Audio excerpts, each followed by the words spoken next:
ఆపత్కాలము అని వర్తమానము మన అంశమును మనము నేర్చుకుందాం. ఆపత్కాలము. కీర్తన గ్రంథము 27వ అధ్యాయము 5 నుండి మనం చదువుకుందాం. ఆపత్కాలమున ఆయన తన పర్ణశాలలో నన్ను దాచును, తన గుడారపు మాటున నన్ను దాచును, ఆశ్రయదుర్గము మీద నన్ను ఎక్కించును. ఇప్పుడు నన్ను చుట్టుకొని ఉన్న నా శత్రువుల కంటే ఎత్తుగా నా తల ఎత్తబడును. ఆయన గుడారములో నేను ఉత్సాహధ్వని చేయుచు బలులు అర్పించెదను. నేను పాడెదను, యావేను గూర్చి స్తుతిగానము చేసేదను. పిల్లారా, ఇక్కడ మనము ఆపత్కాలం అనే ఒక మాటను మనం చూస్తున్నాం. ఎందుకంటే ఆపత్కాలంలో ఆయన పర్ణశాలలో నన్ను దాచును, తన గుడారపు మాటున నన్ను దాచును, ఆశ్రయ దుర్గం మీద ఆయన నన్ను ఎక్కించును. ఎందుకంటే ఆపత్కాలంలో మనల్ని దాచేవాడు ఎవరు అని అంటే ఆయనే. ఆ రోజుల్లో యుద్ధాల విషయంలో కానీ, మనకు యుద్ధాలకు వెళ్ళినప్పుడు కానీ, ఆపదలో ఉన్నప్పుడు దావీదుని ఆపత్కాలంలో దాచిన వాడు ఎవరు చెప్పండి?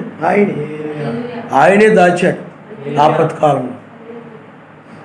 అందుకని ఆపత్కాలంలో సహాయం ఆయనే, కేడెం ఆయనే. కనుక ఆపత్కాలము మనం ఉన్నటువంటి సమయమే. ఆపత్కాలము అంటే ఈ యొక్క ఉగ్రత దినమే, తీర్పు దినమే ఆపత్కాలమైనది. అదే దొంగ వలె వచ్చినటువంటి దినము, అంటే రెండవ రాకడ దినము. అంటే కొంతమంది రక్షణ, కొంతమందికి ఏమో ప్రమాదం, అది ఉగ్రతది. అయితే ఇది ఆపద్దినమురా, ఆపత్కాలం. ఇది భయంకరమైన ఆపద భూమి మీదకి రాబోతూ ఉంది.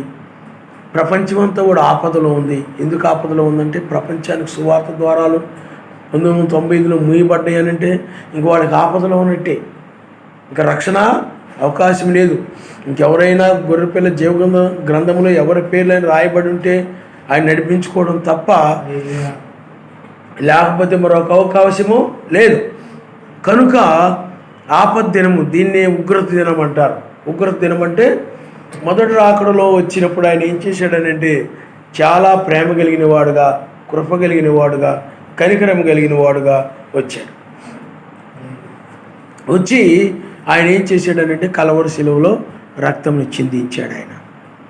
కానీ రెండవసారి వచ్చేటప్పుడు ఆయన ఏం చేస్తాడనంటే వీళ్ళ యొక్క మారు మనసు పొందినటువంటి కఠినమైన హృదయాలను బట్టి.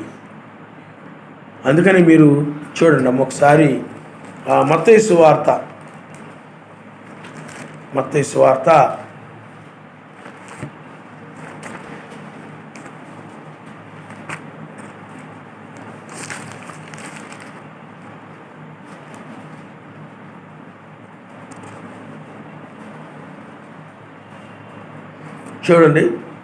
3వ అధ్యాయము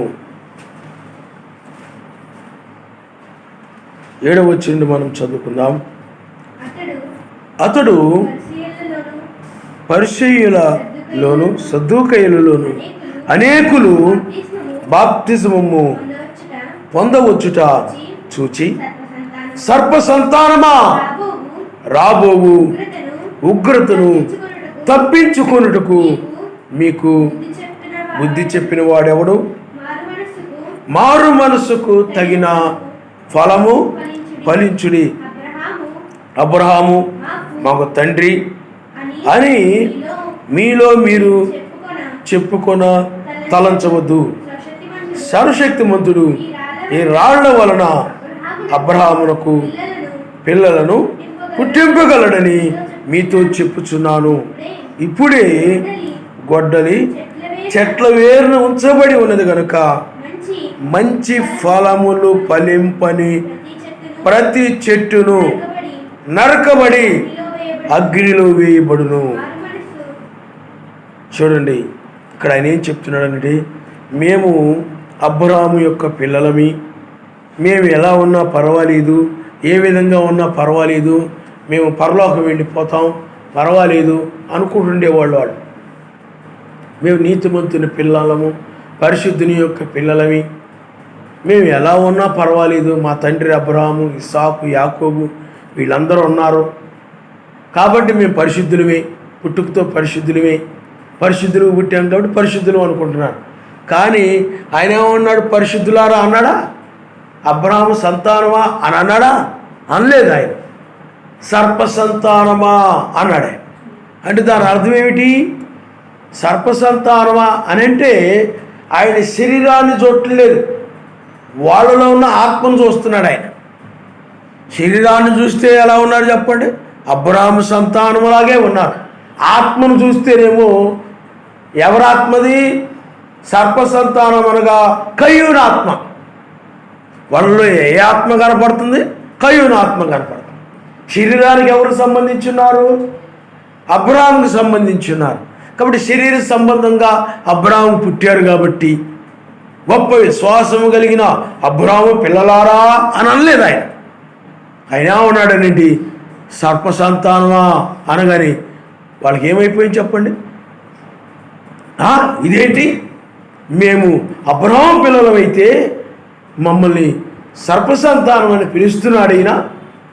మెస్సైనా అలాగే అనుకున్నారు, యోహానును కూడా అలాగే అనుకున్నారు. యోహాను కూడా అలాగే అనుకున్నారు, యోహాను అలాగే పిలిచాడు, అలాగే మెస్సయ్య కూడా అలాగే పిలిచాడు. ఈ మాటలు ఎవరు ఇప్పుడు చెప్పేవి? యోహాను చెప్పే మాటలు, యోహాను యొక్క మాటలు. యోహాను చెప్తున్నాడు అలాగా. కాబట్టి చాలామంది ఏమనుకుంటారంటే పరిశుద్ధులమి అని అనుకుంటుంటారు.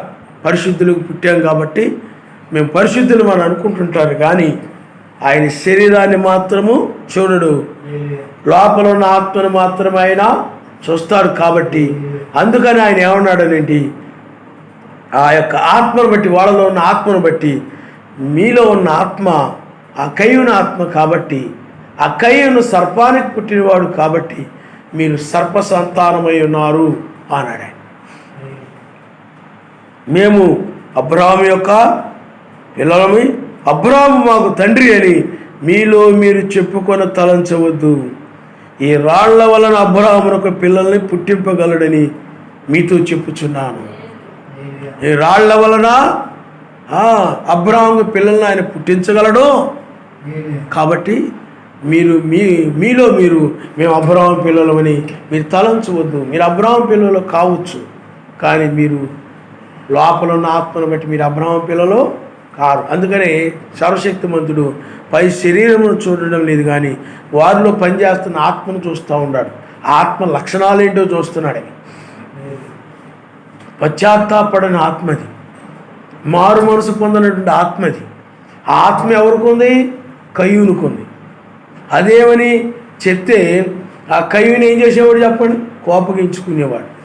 వీళ్ళు కూడా యోహాను ఏదైనా చెప్తే, మెస్సీ ఏదైనా చెప్తే, మేము అబ్రహాము సంతానమే, మమ్మల్ని అలా అంటావా, ఇలా అంటావా, మా భక్తి బాగాలేదంటావా, మేము చేసే ధర్మశాస్త్రం యొక్క ఆచారాలు సాంప్రదాయాలు బాగలేమంటావా, నువ్వు మోషే కంటే గొప్పడువా అని ఆ విధంగా తిరగబడుతూ ఉన్నారు తప్ప వాళ్ళ పాపక్రియలను బట్టి, వాళ్ళ ఆలోచనను బట్టి వాళ్ళు ఏం చేయడం లేదు చెప్పండి? పశ్చాత్తాపడటం లేదు. వాళ్ళు ఏం చేయడం లేదు? పశ్చాత్తాపము పట్టడం లేదు. అందుచేత వీళ్ళు అబ్రహాము యొక్క సంతానం అని చెప్పుకుంటున్నారు, కానీ అబ్రహాము యొక్క పిల్లలు కారు. అబ్రహాము యొక్క సంతానము కారు. కాబట్టి మనం ఏమైనా చెప్పండి? అబ్రహాము యొక్క సంతానము. మనము దేన్ని బట్టి అంటే ఆత్మను బట్టి, విశ్వాసమును బట్టి అబ్రహాము పిల్లలమయ్యాం. కానీ ఆనాడు ఏమై ఉన్నది? సర్వశక్తిమంతుని యొక్క సంతానముగా లేదా అబ్రాహాము యొక్క పిల్లలుగా చెప్పుకుంటూ ఉన్నారు, కానీ అబ్రాహాము యొక్క పిల్లలు కారు, వాళ్ళు చెప్పుకుంటున్నారు అంతే. కనుక అయితే ఇక్కడ ఆయన ఏం చెప్తున్నాడనంటే, రాబో ఉగ్రతను తప్పించుకొనుటకు మీకు బుద్ధి చెప్పిన వాడెవడు అంటే, ఒక ఉగ్రత అంటే ఆపత్కాలం, అది సెకండ్ కమింగ్ అని అంటే అది ఆపద, చాలా ప్రమాదకరమైనది ఉగ్రత దినము. ఉగ్రత అంటే ఏమిటి? సర్వశక్తిమంతుడు తన కోపమును ఆ పాత్రల ద్వారా కుమ్మరిస్తాడు. ఆయన 7 పాత్రల ద్వారా ఆయన ఏం చేస్తాడంటే తన కోపముని కుమ్మరిస్తాడు. ఎందుకు కుమ్మరిస్తాడనంటే, ఎవరైతే ఆయన తన దూతల్ని పంపించాడో ఆ సర్వశక్తిమంతుడే, వారు లోబడని దానిని బట్టి, వారు ఆ సువార్త నమ్మని దానిని బట్టి, ఆ వాక్యం అనగా 7వ దూత యొక్క వర్తమానము, జాన్సన్ గారి అపోస్తుల బోధని నమ్మని దానిని బట్టి సర్వశక్తిమంతుడు ఏమై ఉన్నాడనంటే కోపముతో ఉన్నాడు. ఆయన కోపంతో ఏమైపోతున్నాడు చెప్పండి? రగిలిపోతూ ఉన్నాడు ఆయన. ఎవరి మీద? ఎందుకంటే తీర్పు తీర్చేవాడు ఆయన కాబట్టి ఆయన కోపపడతాడు. ఆయన ఆ యొక్క అధికారం ఆయనకు ఉంది. సృష్టించినోడు ఆయన కాబట్టి, దూతలు పంపించింది ఆయనే కాబట్టి, ఆ పగ తీర్చుకునేది ఎవరు చెప్పండి? ఆయనే. అందుకు ఆయన ఏమన్నాడంటే, పగ తీర్చుకొనుట నా పని, మీ పని ఏంటండి? కీడుకు ప్రతి కీడు చేయక మేలు చేసి కీడుని చేయమని మనకు చెప్పాడు ఆయన. పగ తీర్చుకునే పని ఎవరు చెప్పండి? ఆయనది. అందువల్ల సర్వశక్తిమంతుని స్థానాన్ని మనం తీసుకోకూడదు. సర్వశక్తిమంతుని స్థానాన్ని మనము తీర్చుకోకూడదు. ఆ స్థానాన్ని ఎవరు తీసుకోవాలి చెప్పండి? ఆయనే. ఎందుకనంటే రక్షించేవాడు ఆయనే, శిక్షించేవాడు కూడా ఆయనే. అందువల్ల ఆ సర్వశక్తిమంతుడు రాబోతూ ఉన్నాడు కనుక రాబో ఉగ్రతను తప్పించుకొనుటకు మీకు బుద్ధి చెప్పిన వాడెవడు? రాబో ఉగ్రతను తప్పించుకోవడానికి. అందుకని ఉగ్రత రాబోతుందిరా అని ఈ యొక్క లౌదీ సంఘకాలంలో బుద్ధి చెప్పింది ఎవరనంటే 7వ దూత యొక్క వర్తమానము, జాన్సన్ గారి యొక్క వర్తమానం, అపోస్తుల యొక్క వర్తమానం మనకేం చేసింది చెప్పండి? బుద్ధి చెప్పింది. బుద్ధిహీనులంగా ఉన్నాం మనం. బుద్ధిహీనులంగా ఈ మతశాఖ సంఘాల్లో, ఈ దుర్బోధల్లో కొట్టుకొని పోతా ఉన్నాం మనం. కానీ సర్వశక్తిమంతుని యొక్క దూతలు వచ్చి మనకి ఏం చేశారు చెప్పండి? బుద్ధి చెప్పారు. మీరు అలా కాదు వెళ్ళాల్సింది, మీరు పొందిన బాప్తిజం సరైనది కాదు, నామంలోనే మీరు బాప్తిజం పొందితే మీరు రక్షించబడతారు, పాపక్షమాపణ కలుగుతుంది అని చెప్పి ఆ యొక్క దూతలు మనకు బుద్ధి చెప్పినప్పుడు మనం ఏం చేసామనండి? మారు మనసు పొంది పాపక్షమాపణ నిమిత్తము ఆయన నామములో మనము బాప్తిజం పొందాము. ఆయన నామములో హల్లెలూయా, హల్లెలూయా. ఒక ఉగ్రత రాబోతుంది అంటే సెకండ్ కమింగ్ రాబోతా ఉంది. మీరు ఆయన నామం క్రిందకు రండి. మీ నామములో, ఆయన యొక్క నామములో పాపక్షమాపణ కలుగుతుంది. పాపం నుండి మీరు విమోచించబడతారు, రక్షించబడతారు. కాబట్టి ఆయన యొక్క రక్తము క్రిందకు రండి అని వాళ్ళు ప్రకటించారు. ఆయన నామనిస్తారు. హల్లెలూయా, హల్లెలూయా. అందుకని ఎందుకనంటే 2వ రాకడనంటే అది చాలా ఆపద సమయము. ఇది ఆపద కాలము, ఆపత్కాలము. 1993లో ఇదిగో త్వరగా వస్తున్నానని చెప్పి ఇప్పుడు మరలా ఆయన రంగం మీదకి వచ్చాడు. ఇది ఏ సమయం చెప్పండి? ఆపద సమయం. అందుకనే ఈ యొక్క ఉగ్రత దినాన్ని ఏమంటారండి? ఆపత్కాలం అంటారు, ఆపద్దినం అంటారు. ఇది ఆపద్దినం. హిందూ దినం ఏమిటి చెప్పండి? ఆపద్దినము. ఈ ఆపద్దినములో ఆయన ఏం చేస్తున్నాడంటే మన మీద కనికర పడుతున్నాడు. ఆయన నామనిస్తాడు. హల్లెలూయా, హల్లెలూయా. అప్పుడు మనకు చెప్తున్నాడు, అయ్యా ఇది సెకండ్ కమింగు, ఇది ఆపద దినం, ఇది ఉగ్రత దినం. ఇది నేను లోకంలోని వారిని నాశనం చేయుటకు నేను దిగొచ్చాను, నాశనం చేయడానికి వచ్చాను. నేను అగ్ని జ్వాలలతోనూ అపరంజి వంటి పాదములతోనూ నేను న్యాయాధిపతిగా నేను వచ్చేసాను. కాబట్టి ఇప్పుడు నేను నాశనం చేయబోతున్నాను. మిమ్మల్ని వీళ్ళతో పాటు నాశనం చేయడం నాకు ఇష్టం లేదు. మీరెందుకంటే మీరు మారు మనసు పొంది నా నామములో బాప్తిజం పొంది మీరు నా వాక్యములకు విధేయత కలిగిన వారుగా ఉన్నారు కనుక మీ మీద నేను కనికర పడుతున్నానని ఆయన ఇప్పుడు మన మీద కనికరం కలిగి ఉన్నాడు. ఆయన ఈ ఆపత్కాలంలో ఆయన ఏం చేస్తాడంట? దాస్తాడంట. అందుకని ఇప్పుడు మనకు ఆయన ఏమై ఉన్నాడంటే ఆశ్రయదుర్గమై ఉన్నాడు. ఆయన ఏమై ఉన్నాడు చెప్పండి. అందుకని ఈ ఆపద సమయంలో ఆపద రాబోతుంది అంటే శ్రమకాలం భూమి మీదకు రాబోతూ ఉంది, ఉగ్రత రాబోతూ ఉంది, సర్వ మానవాళిని నేను నాశనం చేయబోతున్నాను, ప్రపంచం ప్రమాదంలో పడబోతా ఉంది. ఏమండి? ప్రపంచము ప్రమాదంలో పడబోతా ఉంది అని చెప్పి ఆయన ఇప్పుడు ఏం చేస్తున్నాడనండి? మనకు తెలియజేస్తూ ఉన్నాడు. తెలియజేస్తూ ఉంటే ఇప్పుడు ఆయన దగ్గరకు వస్తున్నాం. మనం వచ్చి నాయనా నీవే మాకు ఆశ్రయం. ఈ ఆపద సమయంలో ఆశ్రయాన్ని ఇచ్చేవాడు ఎవరు చెప్పండి? ఆయన ఆశ్రయ దుర్గము నీవే. కొంతమంది అంటుంటారు మేము చాలా ఇబ్బందుల్లో కష్టాల్లో ఉన్నప్పుడు వాళ్ళు మమ్మల్ని వాళ్ళ ఇంటికి చేర్చుకొని మాకు ఆశ్రయం కల్పించి ఏమండి ఆపద సమయంలో ఇబ్బందుల్లో మాకు ఆశ్రయం కల్పించారు, మాకు అన్ని రకాలుగా సహాయం చేశారు, అన్నీ చూశారయా అంటారు. దాన్ని ఏమంటారు చెప్పండి? ఆశ్రయము కల్పించడాన్ని వాళ్ళు ఒక దుర్గముగా ఉన్నారని అర్థం. ఆయన హల్లెలూయా హల్లెలూయా. ఇప్పుడు కూడా ఈ ఆపత్కాలంలో ఆశ్రయ దుర్గం ఎవరు చెప్పండి? ఆయనే. ఈ ఆపత్కాలంలో మనకు ఆశ్రయ దుర్గము ఆయనే. నాయనా ఈ ఆపద నుండి తప్పించేటువంటి రక్షకుడు నీవే, దుర్గము నీవే, కోట నీవే. కాబట్టి ఇప్పుడు మమ్మల్ని రక్షించమని నీ దగ్గరకు మేము పరిగెత్తుకుంటూ వచ్చాము నాయనా, మీరే మాకు సహాయం చేయండి అని చెప్పి మనం రాయి దగ్గరకో, రప్ప దగ్గరకో, చెట్టు దగ్గరకో, పుట్ట దగ్గరకో, సైంటిస్టుల దగ్గరకో, ప్రొఫెసర్ల దగ్గరకో, ఆ లోకరీతిన గొప్ప కలిగిన రాజకీయ నాయకుల దగ్గరకో, లేకపోతే హేతువాదుల దగ్గరకో, ఆ నాయకుల దగ్గరకో, అధికారుల దగ్గరకో, వాళ్ళ దగ్గరకో, వీళ్ళ దగ్గరకో ఆ రాబోయే ఉగ్రతను మమ్మల్ని తప్పించండి అని చెప్పి ఆ ప్రాధేయపడడానికి, వేడుకోవడానికి, బ్రతిలాడుకోవడానికి మనం వెళ్ళలేదు. కానీ ఎందుకంటే ఆపత్కాలం నుండి ఎవరు రక్షించలేరు, ఆపదను రక్షించేవాడు ఆయన ఒక్కడే అని ఇప్పుడు మనము ఆయన ఆశ్రయ దుర్గమని ఆయన దగ్గరికి మనం వచ్చాం. ఆయన నామనిస్తాం. హల్లెలూయా. ఈ యొక్క ఆపద నుండి ఎవరు తప్పించలేరు. నీ తల్లిదండ్రులు కానీ, నీ బంధువులు కానీ, నీకు ఉన్నటువంటి ధనబలము కానీ, కులబలము కానీ, మత బలము కానీ, జనబలము కానీ, విద్య కానీ, ఏమండి ఏది కూడా రక్షించలే. ఆపత్కాలంలో నిన్ను కాపాడలేదు, దాచిపెట్టలేదు ఆపద నుండి.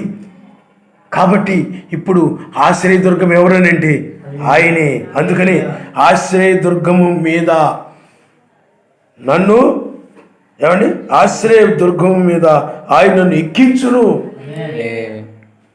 ఆశ్రయదుర్గం మీద నన్ను ఎక్కించును. ఆశ్రయదుర్గం ఏమిటి? మనకు ఒక ఆశ్రయాన్ని కల్పించాడు. ఇప్పుడు గవర్నమెంట్ వాళ్ళు ఉంటారు, తుఫాను వచ్చేసింది అనుకోండి, భయంకరమైన గాలులు, భయంకరమైన వర్షము, వరదలు ఇవన్నీ వస్తున్నాయి అనుకోండి. అప్పుడు గవర్నమెంట్ ఏం చేస్తుందంటే ఆ ఊళ్ళోనే ఏదో ఒక బడిలోనో లేకపోతే ఖాళీ ఏమైనా ఆఫీసులో ఏమైనా ఉంటే ఆ యొక్క వరద ప్రాంతంలో నుండి ప్రజలందరినీ కూడా తీసుకొచ్చి ఆ యొక్క స్కూళ్ళలోనే ఎక్కడో ఏమండి వాళ్ళకి వసతి కల్పించి వాళ్ళకి అన్ని రకాలుగా అన్నీ కూడా సహాయం చేసి ఆ యొక్క ఆశ్రయం కల్పించారట. ఆ సమయంలో ఆపద నుండి తప్పించుకోవడానికి ఒక ఆశ్రయం కల్పించారు. వరద నుండి, వర్షం నుండి, గాలి నుండి, భయంకరమైన గాలుల నుండి. ఏమండి ఆ గవర్నమెంట్ ఏం చేస్తారండి, ఆ వాటన్నిటి నుండి వీళ్ళు నశించిపోకుండా ఆ యొక్క పల్లెటూళ్ళలో అయితే ఆ బడిలో దాస్తుంటారు. మా చిన్నతనంలో అలాగే చేసేవారు. మాకు సముద్రం దగ్గర అయితే భయంకరమైన గాలులు, ఉప్పిని వచ్చేస్తుందని, అది వచ్చేస్తుందని అనేవారు. ఆ టైంలో ఏం చేసేవారు అంటే ఏదో బడిలోనే ఎక్కడో చోట ఆ పల్ల ప్రాంతాల్లో ఉన్న వాళ్ళని, లేకపోతే ఇల్లు మునిగిపోయిన వాళ్ళకి వాళ్ళందరికీ కూడా బడిలో ఆశ్రయం కల్పించేవారు. మీకు అర్థమైందా? ఆశ్రయము కల్పించేవారు. వాళ్ళందరూ కూడా ఆ యొక్క ఆ వరదలు లేకపోతే వానలు, ఆ గాలులు పోయిన తర్వాత మరలా వాళ్ళు తిరిగి వాళ్ళ యొక్క ప్రాంతాలకు వాళ్ళు ఆ నీరంతా లాగేసిన తర్వాత వెళ్ళిపోతారు. ఒక ఆశ్రయాన్ని కల్పించాడు, గవర్నమెంట్ కల్పించాడు. అలాగే మనకు కూడా ఇప్పుడు ఆయన ఏమైనాడు చెప్పండి, ఆపత్కాలంలో ఈ తుఫాను కంటే భయంకరమైనటువంటి గాలుల కంటే వీటన్నిటికంటే కూడా చాలా భయంకరమైనటువంటి ప్రమాదం భూమి మీదకి రాబోతా ఉంది.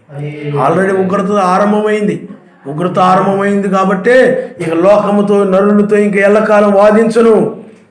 వీళ్ళకి ఇంకా వర్తమానికులు పంపించి వీళ్ళని పంపించి బోధించడం, యేసే రక్షకుడు ఆయన్ని నమ్ముకోండి, లేకపోతే యాషువాయే రక్షకుడు ఆయన్ని నమ్ముకోండి, ఆ నామంలో బాప్తిజం పొందండి అని ఈ యొక్క లౌదీ సంఘకాలంలో ఆ యొక్క 5 రకాల పరిచర్యలో ఉన్న వాళ్ళని, అలాగే 7వ దూత వీళ్ళందరినీ పంపించి ప్రకటింపజేశారు.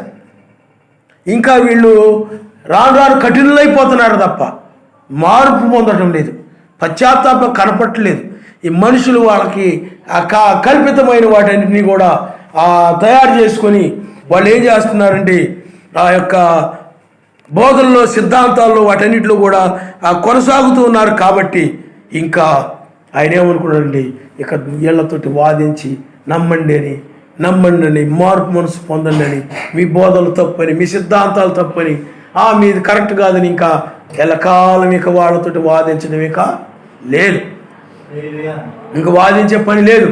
మీ బోధలేదో మీరు చేసుకోండి, మీ సిద్ధాంతాలే మీరు ప్రకటించుకోండి, మీ సాతాను ఆరాధనలు ఏది చేసుకోండి అని చెప్పి ఆయన ఏం చేశాడు చెప్పండి, వదిలేశాడు. ఇక లోకముతో వాదించడం ఇక లేదు. ఇక వదిలేశాడంటే దాని అర్థం ఏమిటి, ఉగ్రతకిక వదిలిపెట్టాడని అర్థం. నాశనం నిర్ణయించుకున్నాడు. కాబట్టి ఇక ఏడవని మీ ఏడుపేదో మీ పాటలేదో మీరు పడండి, ఎంతకాలం నేను చెప్తాను, ఇక నేను చెప్పను, నా దాసుల్ని ఇక నేను పంపను, ఇక నేను తీరుస్తానని చెప్పి ఆయన ఏం చేశాడనండి, ఇక వాదించకుండా వదిలేశాడు ఆయన. అప్పటి వరకు జాన్సన్ గారు ఏం చేసేవారు చెప్పండి, వాదించేవారు. పిడి సుందరరావుతోటి, రంజిత్ ఓఫీర్తోటి, పాస్టర్లందరితో కూడా ఏం చేసేవారు చెప్పండి, వాదించేవారు. ఇది సత్యం అని, వర్తృత్వం కరెక్ట్ అని వాదన, ఒకరి మీద ఒకరు పత్రికలు రాసేసుకోవడం, కరపత్రికలు రాసేసుకోవడం, మీటింగులు పెట్టి ఆ మీటింగుల్లో తప్పని ఖండించడం, వాళ్ళు అక్కడ మీటింగ్ దగ్గర రావడం, మళ్ళీ వాదనలు జరగడం, అంతా ఉండేది. ఇప్పుడు ఏమైపోయింది, ఇంకా వదిలేశాడనంటే ఇంక వాళ్ళ రక్షణ ద్వారం ముయ్యబడిందంటే ఇంకా నాశనానికి వదిలేసింటారు. మరి వదిలేసింటే కాదంటారు, ఉగ్రతే కదా మరి అది. ఆయన కోపం ఏం చేసింది, సువార్త ద్వారాలు మూసేసింది. కోపం వల్లే కదా ఆయన ఏం చేశాడు, ఇంక నరులతోనే ఇక వాదించను. ఎవరైతే నా ఏర్పాట్లో ఉన్నారో, గొర్రెపిల్ల యొక్క జీవగ్రంథంలో పేర్లు ఉన్నాయో వాళ్ళని తీసుకుని పైకి వెళ్ళిపోతాను అని చెప్పి వీళ్ళతో వాదించలేని కోపముతో ఆయన ఏం చేశాడండి, సువార్త ద్వారాలు మూసివేశాడు. మరి ఉగ్రత ఆరంభమైనట్టు కాదా, ఆరంభమైంది. ఆయన నమ్మనిస్తాం. హల్లెలూయా. కాబట్టి ఇప్పుడు ఉన్న కాలం ఏమిటి చెప్పండి, ఆపత్కాలం. ఇది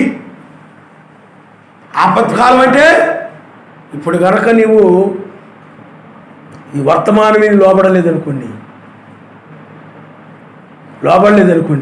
అప్పుడే ఆయన ఏం చేస్తాడనంటే విడిచిపెట్టేస్తాడు.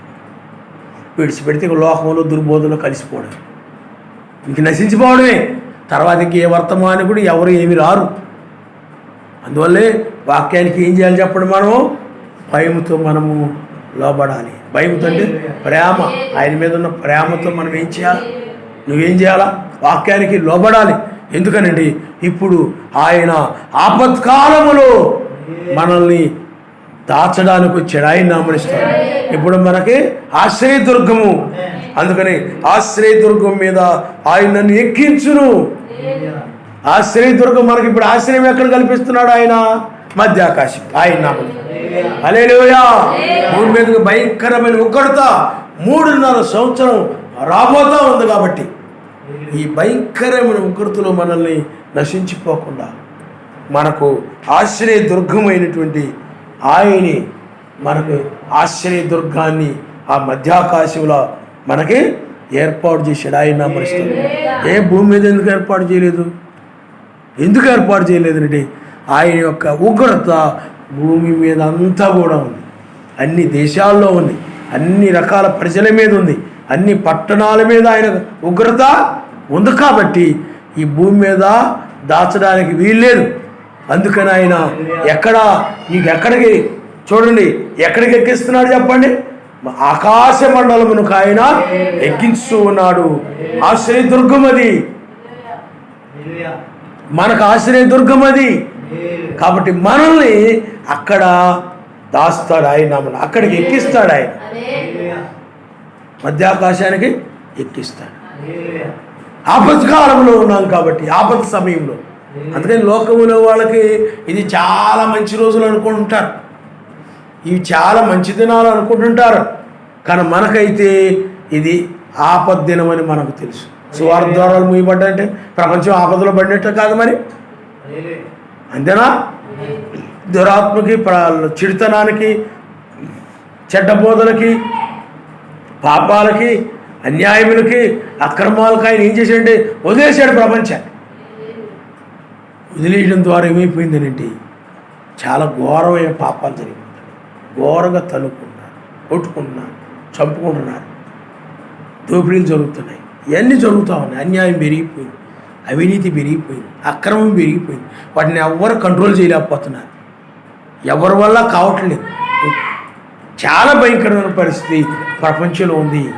కాబట్టి ఈ యొక్క ఆపద భూమి మీదకి రాబోతూ ఉంది. కాబట్టి ఈ ఆపద సమయంలో మనల్ని ఆయన ఎక్కడికి ఎక్కిస్తాడు చెప్పండి? మధ్యాకాశంలోకి ఎక్కిస్తాడు. ఆయన నామనిస్తాడు.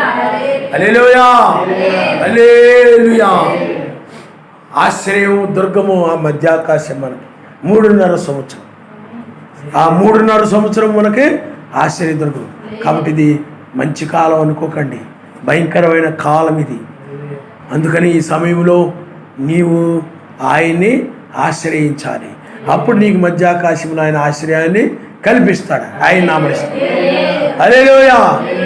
ఆయన బ్రతిమలాడాలి, ఆయన అడగాలి, కన్నీరు గార్చి ఆయన పాదాలు పట్టుకొని నన్ను రక్షించిన ఆయన, నన్ను నీతిగా నడిపించిన ఆయన బ్రతిమలాటమే.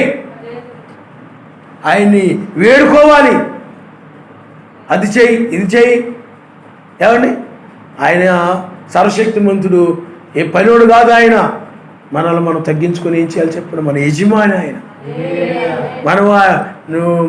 మనం అదిగో ఇదిగో అలాగ చేయి ఇలాగ చేయి కాదు, నువ్వు ఆయన్ని బ్రతిమలాడుకోవాలి. ఈ సమయంలో ఆయన ఇది ఆపద సమయం, తీర్పు సమయం. ప్రపంచమంతా కూడా ఆపదలో ఉంది. నీవు కోపముతో వీళ్ళు మారు మనసు పొందిన దానిని బట్టి నీవు వీళ్ళని నాశనం చేయబోతున్నావు. అందుకని ఆ గొడ్డలు ఎక్కడ పెట్టబడింది చెప్పండి? మొదట పెట్టబడింది సువార్త ద్వారాలు మూయబడమే. ఆ గొడ్డలే చెట్టు మొదల పెట్టబడింది. ఇప్పుడు ఎక్కడుంది ఆ గొడ్డలు? దేనికి సాదృశ్యం? నరికి వీడని. ఫలింపని ప్రతి దాన్ని ఏం చేస్తున్నాడు చెప్పండి? కదా ఫలింపని వాళ్ళకి ఇంకా సువార్త ద్వారాలకు మూసేస్తే ఏమైపోయింది? గొడ్డలి. అందుకనే చూడండి, రాబో కృతుడు తప్పించుకోండి మీకు బుద్ధి చెప్పిన వాడు ఎవడు? తర్వాత 10వ వచనంలో, ఇప్పుడే గొడ్డలి చెట్ల వేరును ఉంచబడి ఉన్నది కనుక మంచి ఫలములు ఫలింపని ప్రతి చెట్టును నరకబడి అగ్నిలో వేయబడును. మంచి ఫలములు ఫలింపని ప్రతి చెట్టు నరకబడి, విని వాక్యం విని మారు మనసు పొందకుండా మంచి ఫలములు ఫలింపని ప్రతి ఒక్కరిని కూడా ఆయన ఏం చేశాడనేది నరికి లోకంలో వేసాడు. అంటే ఒక విధంగా చెప్పాలంటే ఆయన ఇలారా సువార్త ద్వారాలు మూసివేయడమే ఏమైనా చెప్పండి? గొడ్డలు తీసుకుని వాళ్ళని ఏం చేశాడు చెప్పండి? సువార్త మూసివేయడమే గొడ్డలు తీసుకుని ఆయన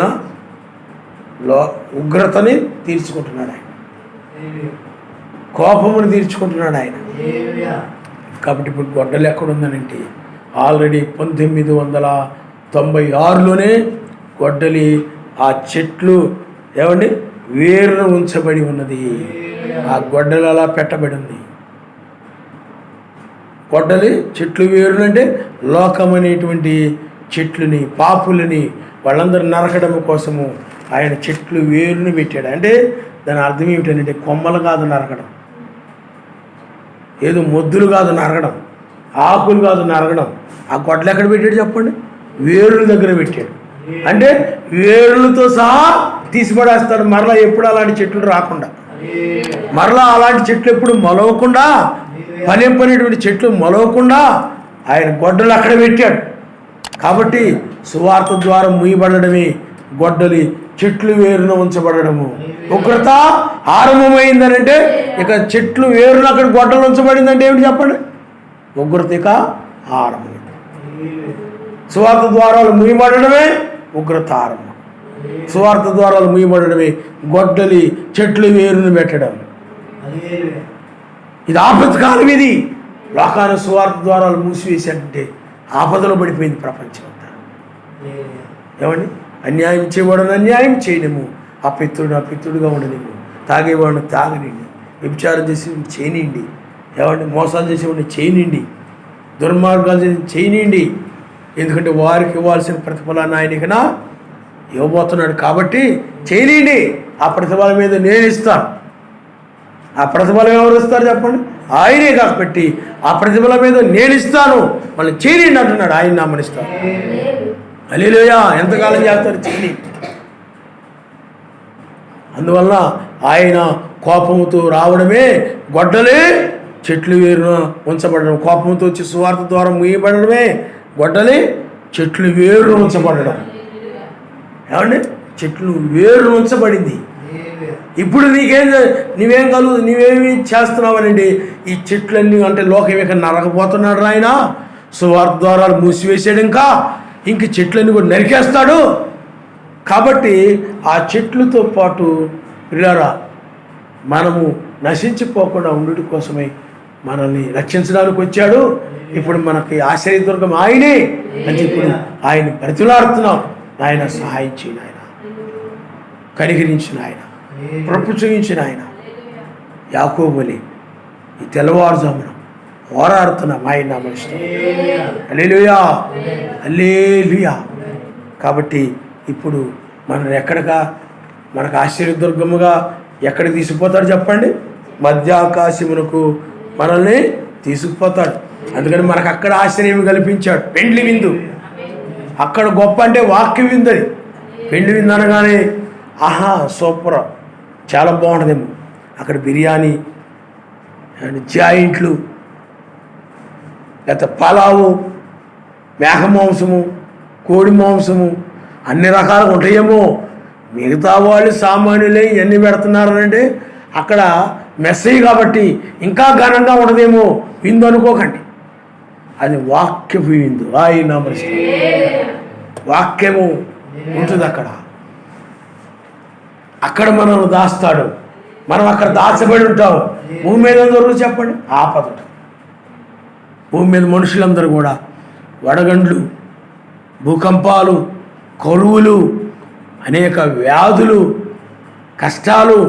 రాను రాను ఏమైపోతున్నాయి చెప్పండి? వ్యాధులు పెరిగిపోతున్నాయి.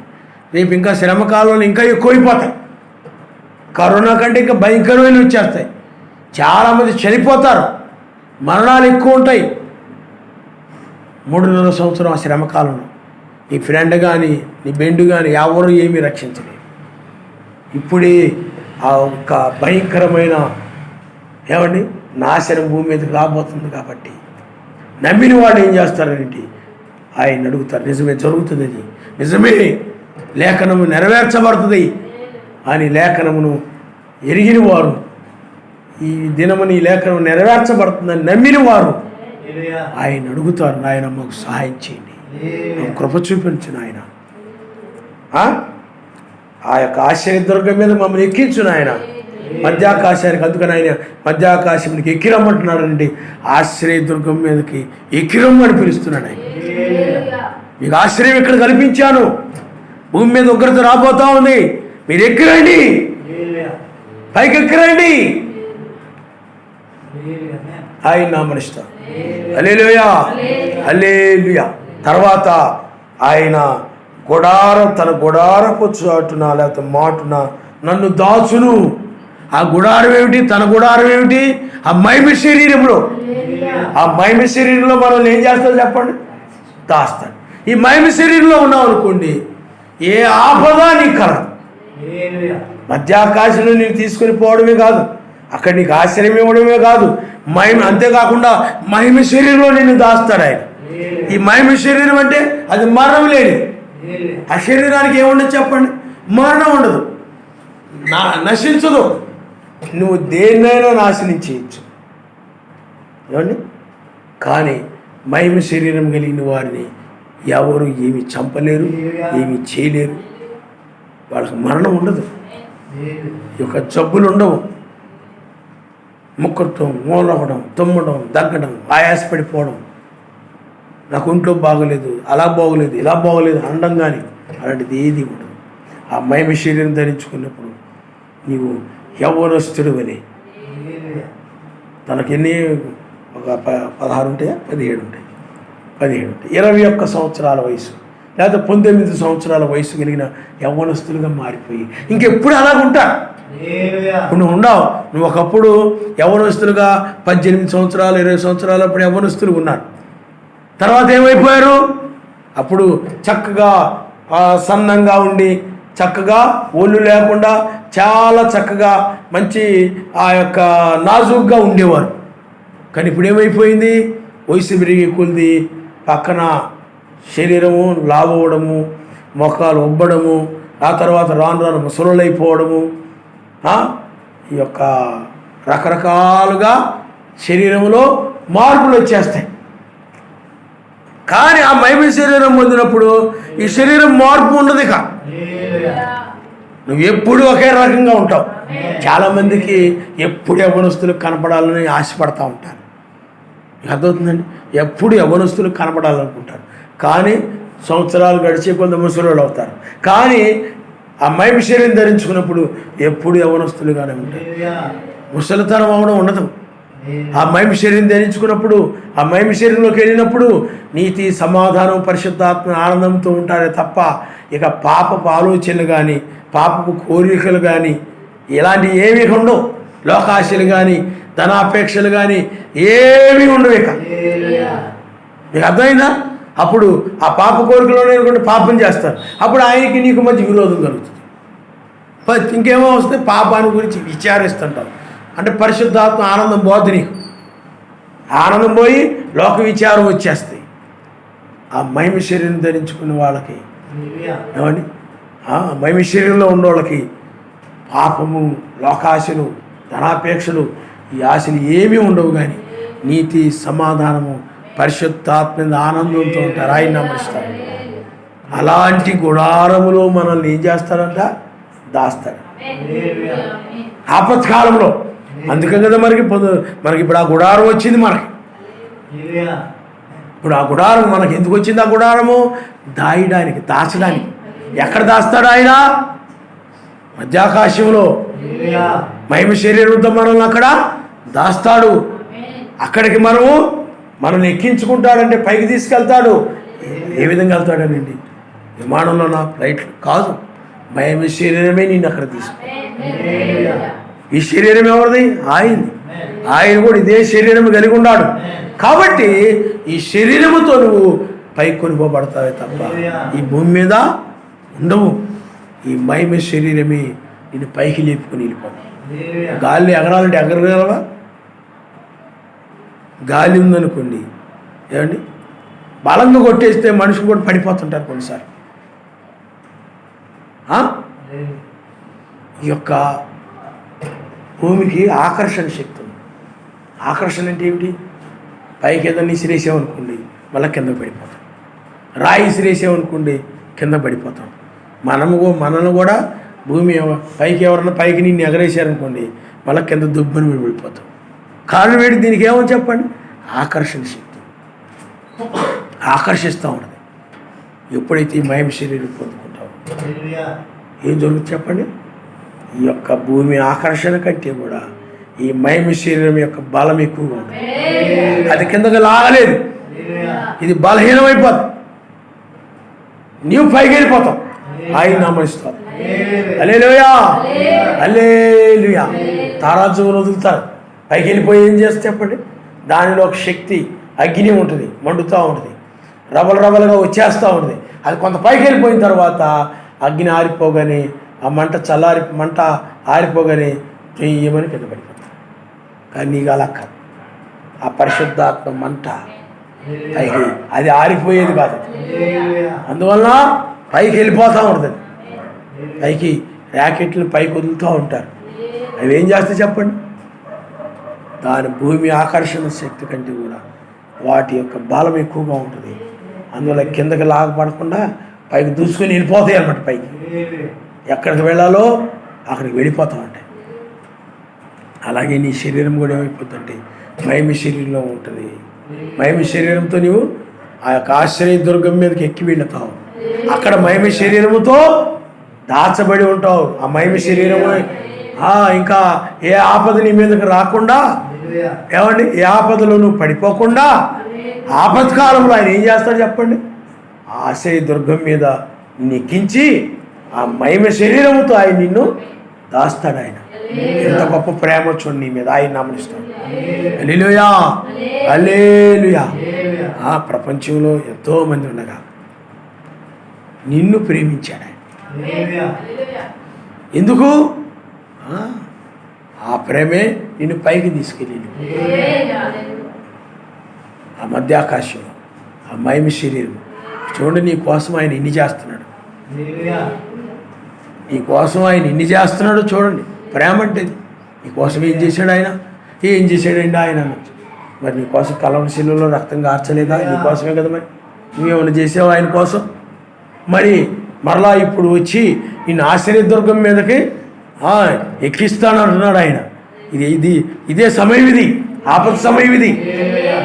మరి ఇది నీకోసమే కదా ఆయన చేసింది, మరి నీకోసమే కదా. మరలా ఆయన ఏం చేస్తున్నాడు చెప్పండి, ఆ మహిమ గుడారం అంటే ఆ శరీరం అది. ఆ మహిమ శరీరంలో నేను ఏం చేస్తాడంటే ఆయన దాస్తాడు. చూడండి, దాచును ఆపత్కాలమున ఆయన తన పర్ణశాలలో నన్ను దాచును అంటున్నాడు. ఆ తర్వాత ఆ పెండ్లి పర్ణశాల అంటే 1000 ఏళ్ల పాలన. మరి లోకాన్నంతా ఎందుకు నాశనం చేస్తున్నాడండి? ఆయనకే పని పాట లేదా అని అనుకోవచ్చు. లోకాన్నంతా ఎందుకు నాశనం చేస్తున్నాడంటే, భూమిని ఎందుకు శుద్ధి చేస్తున్నాడంటే మరలా తిరిగి నీకు ఇవ్వడం కోసమే, నీకోసమే. నిన్ను ఆ పర్ణశాల అంటే 1000 ఏళ్ల పాలన. పర్ణశాల పండుగ అంటే 1000 ఏళ్ల పాలన. ఆ పర్ణశాలలో అంటే 1000 ఏళ్ల పాలనలో నిన్ను ఆయన దాస్తాడు. ఆయన అపవాదిని బంధిస్తాడు. ఆయన చూడండి, మధ్యాకాశానికి ఎక్కించడము, మహిమ శరీరంలో దాచడము, 1000 ఏళ్ల పాలనలో నిన్ను దాచడము. మరి రోమా సామ్రాజ్యాన్ని ఎందుకు నాశనం చేస్తున్నాడనండి? నీకోసమే. ఆ రోమా సామ్రాజ్యాన్ని నాశనం చేసి నీకు ఒక రాజ్యాన్ని ఇస్తాడు. ఆ రాజ్యంలో ఆయనతో పాటు నీవు కూడా ఉంటావు. మరి నీకోసమే కదా ఆయన చేస్తూ ఉంది. మరి ఏ దూతలను పంపించాడు ఎవరి కోసము? నీకోసమే, నీ గురించే. అందుచేత ఈ చివరి సమయంలో ఆయన ప్రియారా ఆ యొక్క మహిమ శరీరంలో దాచడమే కాకుండా ఆ పర్ణశాలలో కూడా ఆయన నన్ను దాచును అంటున్నాడు. ఆ పర్ణశాలే 1000 ఏళ్ల పాలన. 1000 ఏళ్ల పాలనలో కూడా ఆయన ఏం చేస్తాడు చెప్పండి? నిన్ను దాస్తాడు. 1000 ఏళ్ల పాలన పర్ణశాలలో, ఆ పర్ణశాలలో ఆయన నిన్ను దాచును. అదే 1000 ఏళ్ల పాలన. కాబట్టి అక్కడ మనం దాచబడతామని అంటే ఏ ఆపద లేకుండా ఉంటామని, ఏ ఆపద మన మీదకి రాదు అని అర్థం. ఆ 1000 ఏళ్ల పాలన అలా ఉంటుంది. మహిమ శరీరం ఉందనుకోండి, ఈ ఆపద కూడా నీ మీదకి రాదు. అందువల్ల ఈ ఆపత్కాలంలో ఆయన నిన్ను ఏం చేస్తున్నాడు? ఆశ్రయదుర్గం మీదకి ఎక్కిస్తూ ఉన్నాడు. అదేమిటి చెప్పండి? మధ్యాకాశమే. అలాగే మహిమ శరీరంలో దాస్తున్నాడు నిన్ను. అది మరణం లేని శరీరం. ఎవరు కూడా నిన్ను చంపలేరు, ఏ అణుబాంబు కూడా నిన్ను చంపలేదు. ఏ అగ్నిలో పడేసినా ఏ బ్యాక్టీరియా కానీ ఏది కూడా నిన్ను చంపజాలదు. అంత గొప్ప మహిమ శరీరంలో ఇప్పుడు నిన్ను దాస్తున్నాడు. అంతేకాకుండా తర్వాత 1000 ఏళ్ళు ఆ యొక్క పెళ్లి విందు తర్వాత హనీమూన్ అంటారు. అదే 1000 ఏళ్ల పాలన. వివాహం అయిన తర్వాత ఏమైపోతారు చెప్పండి? పెళ్లి విందు. పెళ్లి విందు తర్వాత ఆ భార్య భర్త హనీమూన్కి వెళ్ళిపోతారు. ఊటీ కను లేకపోతే ఎక్కడికో వెళ్ళిపోతూ ఉంటారు. సేమ్ అలాగే 1000 సంవత్సరాలు ఆయనతో పాటు అక్కడ ఉంటాము. అక్కడ కూడా నిన్ను ఆయన దాచేవాడుగా ఉంటాడు. ఆ పర్ణశాలలో ఆ వీణ పాలనలో నిన్ను దాస్తాడు అని అంటే ఏ ఆపద నీ మీదకు రాకుండా, ఏ శత్రువు నీ మీదకు రాకుండా ఆయన దాస్తాడు. అపవాది బంధించబడి ఉంటాడు. ఒకటి ఎంత గొప్ప ప్రేమ చూడండి. ఆయన నామనిస్తాడు. హల్లెలూయా. ఇది నీ ఇంట్లో ఎవరైనా చేయగలరా? ఎవరు చేయలేరు. ధనంతో అయ్యేదా? కాదు. సైన్స్ వల్ల అయ్యిద్దా? కాదు. ఆయన వల్ల మాత్రమే జరుగుతుంది. అందువల్లే మనం ఆయన్ని ఆశ్రయించాలి తప్ప మనం ఎవరిని ఆశ్రయించకూడదు. ఎందుకంటే రక్షించేవాడు ఆయనే కాబట్టి ఆ రక్షణ కొరకు, ఆ పాప క్షమాపణ కొరకు, శరీర విమోచన కొరకు, అనగా దేహం యొక్క మార్పు కొరకు, అనగా శరీర మార్పు కొరకు, ఆ పెండ్లి విందు కొరకు, ఆ మైమి శరీరం కొరకు, ఆ యొక్క వేయన పాలన కొరకు, అన్నిటి కొరకు కూడా ఆయన్ని నువ్వు ఆశ్రయించాలి. ఆయన నాకు సహాయించి ఏడ్చి అడగాలి, కన్నీరు గారిచి అడగాలి. అడిగితే ఆయన ఇస్తాడు. అడిగితే ఆయన సహాయము చేస్తాడు. అడుగుడి మీకు ఇవ్వబడును, తట్టుడి మీకు తెరవబడును అన్నాడు ఆయన. అడగాలి ఆయన్ని. అడగకపోతే దాని పట్ల నువ్వు దాహం కలిగి ఉండాలి. నిర్లక్ష్యం ఉండకూడదు. ఏశావు చూడండి, నిర్లక్ష్యంగా ఉన్నాడు. దాని విలువ తెలియలేదు ఏశావు. నిర్లక్ష్యంగా ఉన్నాడు ఆ జ్యేష్ఠత్వ హక్కు విషయంలో. కానీ అదే యాకోబు ఎలా ఉన్నాడు చెప్పండి? ఎక్కడ దొరుకుతుందా, ఏదో విధంగా దాన్ని సంపాదించుకోవాలి, పట్టుకోవాలి. వెంటనే ఏం చేశాడు చెప్పండి? అడిగేశాడు. ఆయన నమ్మనిస్తాడు. హల్లెలూయా. ఏమన్నాడు యాకోబు? నేను చిక్కుడుకాయల కూర ఇస్తాను, మరి నాకు ఆ జ్యేష్ఠ తొక్కుని ఇస్తావా? ఏమండి? అడిగేసి అడిగినప్పుడు ఇచ్చేసాడు. కాబట్టి నువ్వు కూడా ఆయన అడగాలి. నువ్వు కూడా ఏం చేయాలి చెప్పండి? అడగాలి. ముద్దులాగా అలా ఉండిపోకూడదు. ఆయన అడగాలి. అలాగ ముద్దులాగా చూస్తూ ఉండకూడదు. ఏం చేయాలి? ఆయన్ని అడగాలి. ముద్దులాగా అలా కూర్చొని ఉండిపోకూడదు. ఆయన అడగాలి, సహాయం చేయను. ఎందుకంటే అడుగుడే మీకు ఇవ్వబడి నేను చెప్పాడు, తట్టుడే మీకు తెరవబడి నేను చెప్పాడు ఆయన. కాబట్టి ఆయన్ని అడగాలి. తర్వాత ఏం చెప్తున్నాడంటే, ఆయన గుడారంలో నేను ఉత్సాహధ్వని చేయొచ్చు బలు నర్పించేదను. ఎప్పుడైతే గుడారమును ధరించుకుంటావు, మహిమ శరీరాన్ని ధరించుకుంటావు, ఉత్సాహధ్వని, ఉత్సాహంతో ధ్వని చేస్తారు, ఉత్సాహంతో అరుస్తారు, ఉత్సాహంతో హల్లెలూయా అని చెప్తారు, ఉత్సాహంతో స్తోత్రం. ఆ మహిమ శరీరంలో ఉంటే ఉత్సాహంతో, ఆనందముతో నేను పాడేదను, యావేను గురించి స్తుతిగానము చేసేది. ఆయన నామనిస్తాను. హల్లెలూయా. కాబట్టి పిల్లారా, ఇప్పుడు మనం ఎక్కడున్నామనంటే ఆపత్కాలంలో ఉన్నాం, ఆపద సమయంలో ఉన్నాం. ఇది ప్రపంచానికి తెలియదు. మనం ఎత్తబడిపోయిన తర్వాత వాళ్ళ ఆపదలో పడిపోతారు. అకస్మాత్తుగా ఉంది బైబిల్. అకస్మాత్తుగా జల ప్రళయం వచ్చి కొట్టుకుని పోవరకు ఎరుగకపోయి, అగ్ని గంధకములు వచ్చి వాళ్ళందరూ నాశనం చేసేవారు కూడా వాళ్ళకి తెలియదు. ముందుగా అసలు ఏం తెలియలా, టప్పన వచ్చి పడిపోయిందంతే. కానీ మనకైతే ఏమండి ముందుగా తెలిసింది. వాళ్ళకి వచ్చి కొట్టుకుపోయే వరకు తెలియలేదు, కొట్టుకుపోకముందు మనకు తెలిసింది కాబట్టి మనం ఏం చేస్తున్నాం చెప్పండి? దానికంటే భయంకరంగా ఈ భూమి మీదకి రాబోతుంది. కాబట్టి ఏం చేస్తున్నానంటే ఆశ్చర్యదుర్గం మీదకి నన్ను ఎక్కించిన ఆయన, ఈ మహిమ శరీరంలో నన్ను దాచును ఆయన, దాయిన ఆయన, ఆ యొక్క పర్ణశాలలో నన్ను దాచును ఆయన అని అడగాలి. ఆయన నన్ను దాయిన ఆయన. ఇప్పుడు అడిగే సమయం ఇది, ఆయన దాచే సమయం కూడా ఇది. ఆయన నిన్ను దాచడానికే వచ్చాడు. ఆయన ఎందుకు వచ్చాడు చెప్పండి? ఆపత్కాలంలో నిన్ను దాచిపెట్టడానికి. ఆపదలో నువ్వు నశించిపోకుండా, ఆపద పోయే వరకు కూడా, యెషయా గ్రంథంలో రాయబడిన ప్రకారము ఆపద తీరే వరకు కూడా, ఉగ్రత తీరే వరకు కూడా నేను దాచిపెట్టడానికే వచ్చాడు. ఎక్కడ దాచిపెడతాడండి? మధ్య ఆకాశంలో దాచిపెడతాడు. ఉగ్రత తీరిపోయాక మహిమ శరీరంలో దాచిపెడతాడు ఆయన. ఎంత గొప్ప ధన్యత ఆయన. అందువల్ల ఉగ్రత ఆరంభమైందని గుర్తించాలి. మీకు కావాలంటే మీకు లేఖనాన్ని చూపిస్తాను చూడండి. రోమీలకు రాసిన పత్రిక, రోమీలకు రాసిన పత్రిక 2వ అధ్యాయము, రోమిలి రాసిన పత్రిక 2వ అధ్యాయము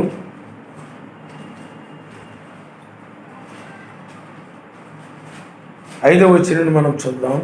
నీ కాఠిన్యమును మార్పు పొందని నీ హృదయమును అనుసరించి ఉగ్రత దినమందు అనగా సర్వశక్తిమంతుని న్యాయమైన తీర్పు బయలుపరచబడు దినమందు నీకు నీవే ఉగ్రత సమకూర్చుకొనుచున్నావు. ఆయన ప్రతివానికి వాని క్రియలు చొప్పున ప్రతిఫలం ఇచ్చును. చూడండి, ఉగ్రత దినం అంటే ఏమిటి చెప్పండి? ఉగ్రత దినం అంటే ఏమిటి? న్యాయమైన తీర్పును గురించి బయలుపరచబడే దినమే ఉగ్రత దినం. ఇప్పుడు మనకు బయలుపరచబడిందా లేదా? ఆ న్యాయమైన తీర్పు అంటే ఏమిటి? తీర్పు అంటే న్యాయాధిపతిగా ఉండి ఆయన క్రింద వచ్చిన వారి క్రింద చొప్పున ప్రతిఫలం ఇవ్వడమే తీర్పు. ఇప్పుడు మనకు బయలుపరచబడింది. అందుకని ఇక్కడ ఏమి రాయబడింది అంటే ఉగ్రత దినమందు, జాగ్రత్త చూడండి, ఉగ్రత దినమందు అనగా ఉగ్రత దినం అంటే ఏంటి? న్యాయమైన తీర్పు బయలుపరచబడు దినమే ఉగ్రత దినము. కాబట్టి ఇప్పుడు మనకు ఇప్పుడు న్యాయాధిపతిగా వచ్చాడు. వాని క్రియలు చొప్పున ప్రతిఫలం ఇవ్వడానికి వచ్చాడు ఆయన ఏదాగోత్తరం సింహము. ఏమండి, నోహ కాలంలో, లోతు కాలంలో న్యాయాధిపతిగా ఉండి, రాహాబు స్త్రీ కాలంలో న్యాయాధిపతిగా ఉండి, దానియేలు కాలంలో న్యాయాధిపతిగా ఉన్నాడు ఆయన. అవునా? దానియేలు క్రియలను బట్టి దానియేలు ఏం చేశాడు చెప్పండి? గుహ నుండి బయట తీశాడు. అలాగే దుష్టుల యొక్క క్రియలను బట్టి వారు తీసుకెళ్ళి ఆ గుహలో పడైతే సింహాలు ఏం చేసి చెప్పండి? మేకల్లో వెళ్ళి నవ్వి పడేసాయి శుభ్రంగా, తిని పడేసాయి శుభ్రంగా. సింహాలకు ఉన్న లక్షణం ఏంటంటే వారు ఆకలేసినప్పుడే తింటాయి, ఆకలేసినప్పుడే చంపుతాయి. ఎప్పుడు పడితే అప్పుడు చంపేవై పిల్లి అనుకోండి, దానికి ఆకలేకపోయినా కనబడిన దాని మీద పడి తినేస్తాడు, చంపేస్తాడు. చంపేసి లాక్కొని వెళ్ళిపోయి ఏ పొదలోనే ఎక్కడో పెట్టుకొని మురగ పెట్టుకొని తినేస్తుంది. సింహం అలా కాదు, శ్రేష్టమైన దాన్ని పూజిస్తుంది. అప్పటికప్పుడు వేటాడుకొని ఏం చేస్తా చెప్పండి? అప్పటికప్పుడు దాన్ని చంపేసి శ్రేష్టమైన దాన్ని తినేసి, అందుట్లో శ్రేష్టమైన వాటిని తినేసి మిగతా ఆయన కూడా అక్కడ వదిలేసి వెళ్ళిపోతే ఆ నక్కలన్నీ కూడా కాసుకొని ఉంటాయి అనమాట. ఆ మూల ఒకటి, ఈ మూల ఒకటి. ఆ సింహం తింటూ ఉంటే చూస్తూ ఉంటాయి నక్కలు, గుంట నక్కలు, ఎన్ని కుక్కలు, ఇవన్నీ అడవిలు. ఆ సింహాలు వెళ్ళిపోగానే వచ్చి తినేస్తాయి, వదిలేస్తాయి కొంత. దానికి మంచి గుణం అది. అలాగా ఆ సింహాలు మంచి గుణం కలిగినాయి. అక్కడ ఆ సింహాలు ఏం చేసినాయి చెప్పండి? వాళ్ళ క్రియలకు ప్రతిఫలాన్ని ఏమండి సర్వశక్తిమంతుని ఇస్తాడని ఆయన యొక్క ప్రేరేపణ బట్టి ఆ దుష్టుల్ని ఆ సింహాల గుహలో పడే కానీ శుభ్రంగా దీని పడేసి ఇప్పుడు న్యాయమైన తీర్పు బయలుపరచబడుతుంది. కాబట్టి మనకు బయలుపరచబడింది కాబట్టి న్యాయాధిపతిగా ఎవరి క్రియలు చొప్పున వాళ్ళకి ప్రతిఫలం ఇవ్వడానికి వచ్చాడు. కాబట్టి ఇప్పుడు మనం ఎక్కడ నుండి చెప్పండి? ఉగ్రదినం అనగానే ఆ శ్రమకాలంలో అన్నీ పడిపోతాయి చూసారా, అదే ఉగ్రదినం అనుకుని ఉంటాం. కాదది తీర్పు బయలుపరచబడమే. అదే 7వ ముద్ర అంటే తీర్పు, అదే రాకడ బయలుపరచబడమే, ఉగ్రత బయలుపరచబడడం. మరి మనకి సువార్త ద్వారాలు మూయబడ్డాయని, ఇక నరులతో వాదించనని, మరి అవన్నీ మనకు బయలుపరచబడ్డాయనండి. ఇప్పుడు మనం ఎక్కడున్నామంటే ఉగ్రత దినము. ఉగ్రత దినం అంటే ఆపత్కాలం, ఇది ఆపద్దినం. ఇది ఈ దినములో నువ్వేం చేయాలండి? న్యాయాధిపతిగా, అందుకే న్యాయమైన తీర్పు బయలుపరచబడి దినమందు నీ ఉగ్రతను సమకూర్చుకొనుచున్నావు. ఉగ్రత దినమందు అనగా న్యాయమైన తీర్పు బయలుపరచబడు దినమే ఉగ్రత దినము. ఆ ఉగ్రత దినములో ఆయన ఏం చేస్తాడనండి? వాని క్రియలు చొప్పున ప్రతిఫలం ఇస్తాడు. కాబట్టి ఇప్పుడు న్యాయాధిపతిగా ఉన్నాడు. కాబట్టి నీవు ఈ ఆపత్కాలంలో చూడండి, తర్వాత ఏమంటున్నాడండి? సత్క్రియను ఓపికగా చేయుచు మహిమయు ఘనతయు అక్షయతును వెదుకు వారికి నిత్య జీవమిచ్చును. అయితే భేదమును పుట్టించి సత్యమునకు లోబడక దుర్నీతికి లోబడి వారి మీదకి సర్వశక్తిమంతుని ఉగ్రత రౌద్రమును వచ్చును. చూడండి, ఉగ్రత దినం ఆరంభమైంది. ఉగ్రత అంటే ఏమిటో బయలుపరచబడింది. ఏమండి? కానీ చాలా జాగ్రత్తగా గమనించండి. ఇక్కడ ఏం చెప్తుంది? సత్క్రియను ఓపికగా చేసు. సత్క్రియ అంటే మంచి క్రియలు. అంటే ఒక విధంగా చెప్పాలంటే సమాధానపరచువారు ధన్యులు, వాళ్ళు సర్వశక్తిమంతుల కుమారులు అనబడతారు. సత్క్రియ కదా మరి. ఎందుకనంటే వ్యతిరేక పదాల్లో మనం చూస్తే ఇక్కడ భేదములను కొంతమంది ఏం చేస్తున్నారు చెప్పండి? భేదాలు కల్పిస్తూ ఉంటారు, విరోధాలు పెడతా ఉంటారు. వాళ్ళ మీద వాళ్ళ మీద చెప్పి ఏం చేస్తున్నారు చెప్పండి? విరోధాలు పెడతా ఉంటారు. ఈ విరోధాలు పెట్టే ఆత్మ వాళ్ళే ఈ బోధన ద్వారా, సిద్ధాంతాల ద్వారా సర్వశక్తిమంతునికి మనుషులకి మధ్య విరోధాలు పెట్టారు. మరి 325 శాసనం ఏం జరిగింది? మొట్టమొదటి సంఘానికి సర్వశక్తిమంతునికి మధ్య విరోధం పెట్టారు. ఏం పెట్టారు? త్రిత్వాన్ని తీసుకొచ్చి త్రిత్వాన్ని బోధించడం వల్ల ఆ జనులు సర్వశక్తిమంతునికి విరోధులైపోయారు. వీళ్ళు విరోధాలు పెట్టిన ఆ బోధలు విరోధాన్ని కలుగు చేసే బోధలే. సమాధానపరచువారు ధన్యులు. మరి 7వ దూత కానీ ఆ తర్వాత 5 రకాల పరిచర్లో ఉన్నవాళ్ళు కానీ సమాధానపరిచారు. సమాధాన సువార్త అంటారు. ఆ సమాధాన సువార్త ఏం చేసింది చెప్పండి? మరలా అలా కాదురా, త్రిత్వంలో కాదు బాప్తిజం పొందాల్సింది, అపోస్తుల నామములో బాప్తిజం పొందమని చెప్పారు. ప్రతి సంఘం కూడా బైబిల్లో నామంలోనే బాప్తిజం పొందారు, మీరు కూడా నామంలో బాప్తిజం పొందమని. అప్పుడు ఆ బాప్తిజం పొందడం ద్వారా నీకును సర్వశక్తిమంతునికి మధ్య సమాధానం కలిగింది. అర్థమైందా? అలాగే సత్క్రియలు అంటే ఏమిటవి? సమాధానకరమైన క్రియలు అని అర్థం. ఆయన నామనిస్తాడు. హల్లెలూయా, హల్లెలూయా. సమాధానకరమైన క్రియలు అవి సమాధానం. ఇప్పుడు ఎవరికైనా పరిచర్య చేస్తాం, అది నీకు సర్వశక్తిమంతుడు సమాధానం కలుగు చేస్తుంది కానీ విరోధాన్ని కలుగు చేయదుగా. ఏమండి? మంచి క్రియలు అంటే ఏమిటి? సమాధానకరమైన క్రియలే మంచి క్రియలు. బాప్తిజం పొందడం అనేది మంచి క్రియ. అందువలన సమాధానపరచువారు ధన్యులు, వారు సర్వశక్తిమంతుని కుమారులు అనబడతారు. అందువల్ల సమాధానపరిచే వారి నీతి క్రియలు కలిగిన వాడు, వాళ్ళకి ప్రతిఫలం ఇస్తాడు ఆయన. అలాగే భేదములు కలిగించేవారు ఉగ్రతలో పడిపోతారు. అందుకని ఉగ్రత దినము బయలుపరచబడింది. ఆయన ఉగ్రతతో వచ్చాడు ఆయన. కాబట్టి నువ్వేం చేయాలంటే ఆయన అడగాలి, నాయనా నాకు సహాయం చేయండి, నన్ను కనికరించండి నాయన. చూడండి, నోహు కాలంలో కృప చూయించాడు, లోతు కాలంలో కనికరపడ్డాడు. ఆయన నామములో హల్లెలూయా, హల్లెలూయా. కాబట్టి ఆయన సహాయం చేయండి. ఆయన అడగాల్సిన సమయం ఇది. ఎందుకంటే నువ్వు ఏదేదో అడగక్కర్లేదు, అయినా ఆయనకి తెలుసు. ఏదేదో నువ్వేమీ అడగక్కర్లేదు, ఆయన తెలుసు. అందుకని ఎవరైనా ఆయనకి విరోధంగా ఉంటే నువ్వేం చేస్తావు చెప్పండి? ఆయన నమ్ముకో, ప్రార్థన చేసుకో.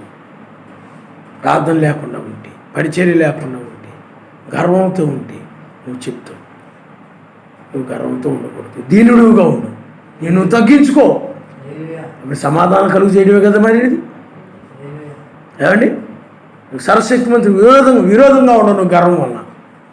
నువ్వు తగ్గించుకో, అప్పుడు నీకు ఆయనకి మధ్య సమాధానం కలుగుతుంది.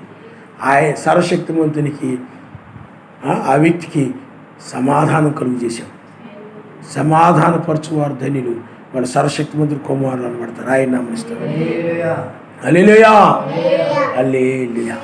కాబట్టి సమాధాన సువార్త, సమాధాన వాక్యం అది. విభేదములు పెట్టిన వాడు ఉన్నారు.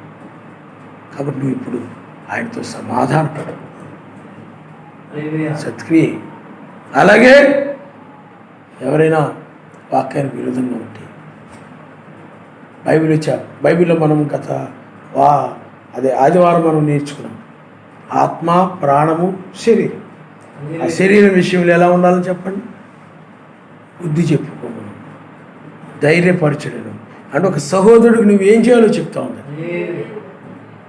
ఓతముగా ఉండమను. ఏమండి? సమాజంలోని వారికి ఓతంగా ఉండమను. ఇవన్నీ ఉన్నాయి అక్కడ. కాబట్టి పిల్లరా, ఆలోచన చేయండి. సర్వశక్తిమంతుని యొక్క ఉగ్రత భూమి మీదకి రాబోతుంది అనేది కాదు, కానీ ఆరంభమైంది. గొడ్డలి చెట్లు వేరును ఉంచబడి ఉన్నది. అంటే లోకం యొక్క వేరును ఉంచబడి ఉంది. ఏమండి? తీర్పు అనగా న్యాయమైన తీర్పు బయలుపరచబడింది. కాబట్టి ఇది ఉగ్రత దినమే. అయితే ఇప్పుడు మనం ఎక్కిరమ్మంటున్నాడు. ఉగ్రతని మనం వెళ్ళిపోయిన తర్వాత భూమి మీద ఉగ్రతని కుమ్మరిస్తాడు. ఉగ్రత దినములో ఉన్నాము. ఉగ్రత దినములో మనం రక్షించేవాడుగా ఉన్నాడు ఆయన. ఈ ఉగ్రత దినములో వాళ్ళని నాశనం చేయబోతున్నాడు. కాబట్టి పిల్లరా, ఇది ఆపత్కాలము, ఆపద సమయం ఇది. అయితే ఆయన్ని, సర్వశక్తిమంతుడిని, ఈ ఆపత్కాలంలో నాకు సహాయం చేయను ఆయన, నన్ను రక్షించిన ఆయన అని మనం అడుగుతున్నామనంటే మనకిది ఆయన్ని దొరుకుతున్నటువంటి కాలంలోనే ఆయన నువ్వు అడగాలి. అందుకని ఆపద నుండి తప్పించడానికి నీ దగ్గరకు ఆయన వచ్చాడు. ఆపద నుండి తప్పించడానికి ఒక వర్తమానాన్ని ఇచ్చాడు. దీన్ని బట్టి నువ్వు ధన్యురాలివి. ఈ ధన్యతను పోగొట్టుకుని ఉగ్రతను పడిపోవు. అడుగు ఆయన్ని. ఆపద సమయంలోనే, ఆపత్కాలంలో మనం ఉన్నాం. కానీ ఆపత్కాలంలో నువ్వేం చేయాలి? ఆయన అడగాలి.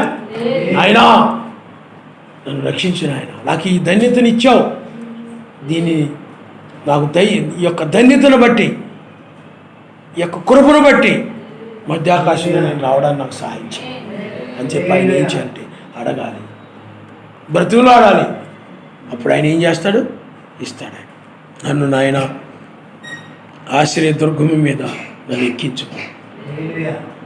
అందుకంటాడు ఆయన, ఆకాశము నా సింహాసనము, భూమి నా పాదపీఠము అంటాడు. ఇప్పుడు ఆకాశము నా సింహాసనము, ఇప్పుడు ఎక్కడికి ఎక్కిస్తున్నాడు ఆయన?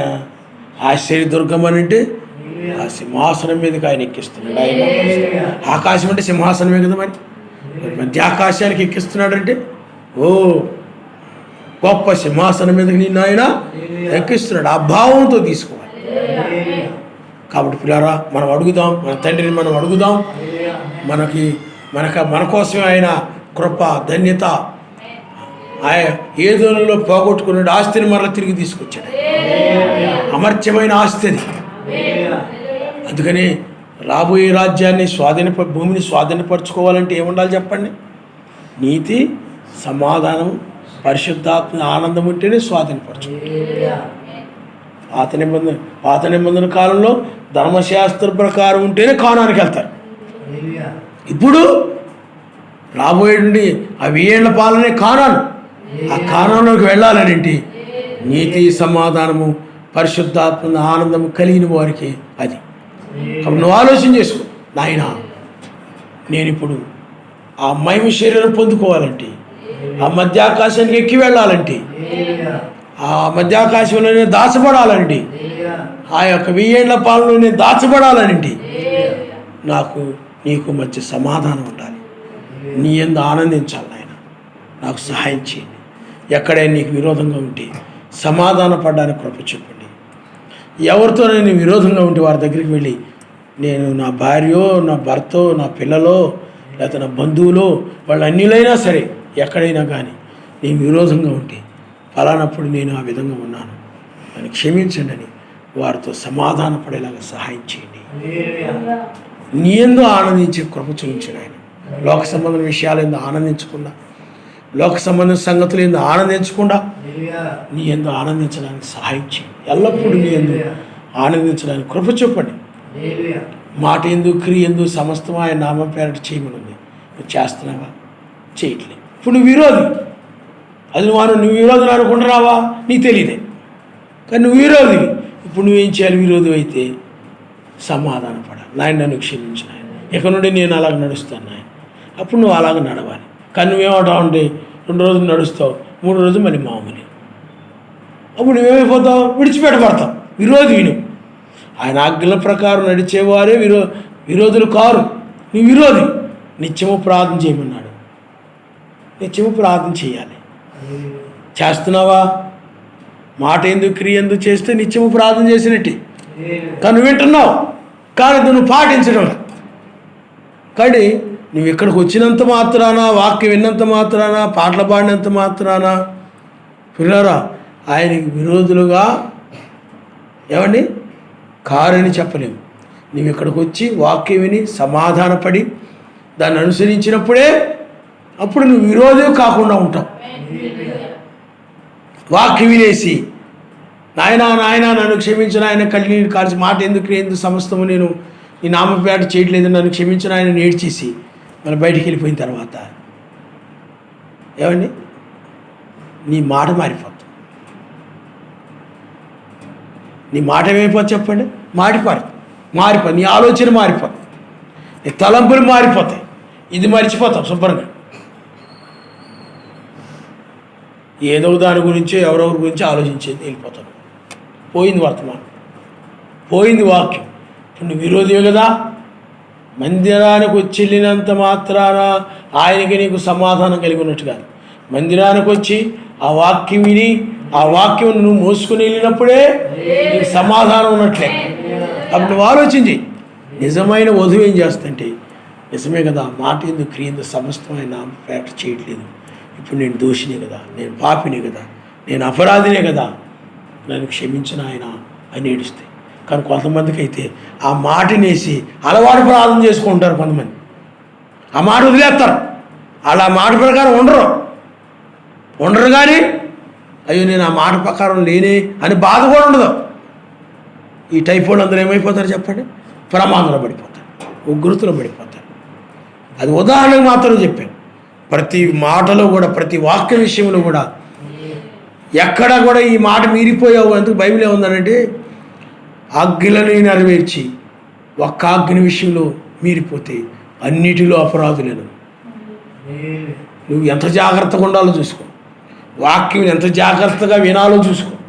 వాక్యాన్ని నువ్వు ఎంత జాగ్రత్తగా అనుసరించాలో చూసుకో. ఒకసారి మీరు అది చదవండి. మీ గురించి మరలా ఆజ్ఞలను నీవు నెరవేర్చి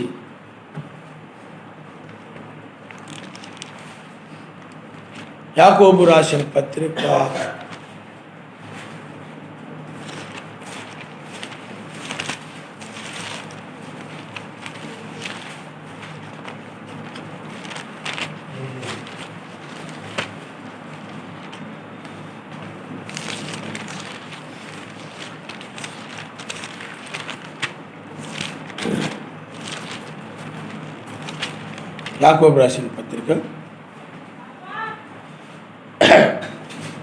2వ అధ్యాయము 10వ వచనం.